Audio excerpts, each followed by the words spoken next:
তিল, সূর্যমুখী, সরিষার মতো বিভিন্ন ফুলের বাগানে বসানো হয়েছে শত শত মৌবাক্স। এখান থেকে সংগ্রহ করা হচ্ছে খাঁটি মধু। ঝালকাঠির তরুণ উদ্যোক্তা ওয়াহিদুল ইসলাম রানা ২০১৮ সালে মাত্র ৮০টি বাক্স নিয়ে শুরু করেন মৌ চাষ। লাভজনক হওয়ায় বর্তমানে জেলার বিভিন্ন জায়গায় ৫ শতাধিক বাক্স বসিয়ে প্রতি সপ্তাহে রানা সংগ্রহ করছেন ২৫ থেকে ৩০ মণ মধু। এই মৌমাছির দিক দিয়ে আমি লাভজনক হওয়ায় আমি প্রায় পাঁচটা খামার করছি। ৫টা খামারে আমার প্রায় ৫০০-র উপরে মৌমাছির বক্স আছে।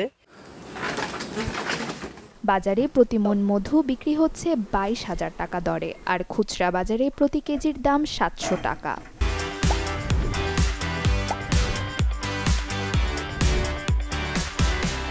খাঁটি ও প্রাকৃতিক মধু কম দামে পাওয়ায় মৌ খামারে প্রতিদিন ভিড় করছেন ক্রেতারা। এই মধু স্থানীয় চাহিদা মিটিয়ে সরবরাহ করা হচ্ছে দেশের বিভিন্ন এলাকায়।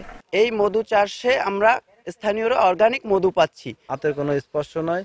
এভাবে করে মনে করে আমরা সারা বছর দেশ বিদেশে ঘোরাফেরা করে মধুগুলো সংগ্রহ করি, যেখানে ফুল আছে সেখানে করি।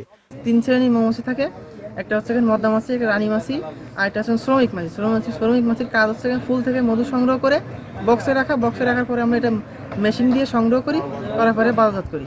এই শিল্প উদ্যোক্তা বর্তমান সময়ে প্রতি মাসে প্রায় ১৫ থেকে ২০ মণ মধু উৎপাদন করেন। ওনার ৫ থেকে ৬০০ মধুর বাক্স রয়েছে। ঝালকাঠি জেলায় এবছর ১,০০০ বাক্স বসিয়ে প্রায় ১০,০০০ কেজি মধু উৎপাদনের লক্ষ্য নির্ধারণ করেছেন মৌচাষিরা। Desk report, channel 24।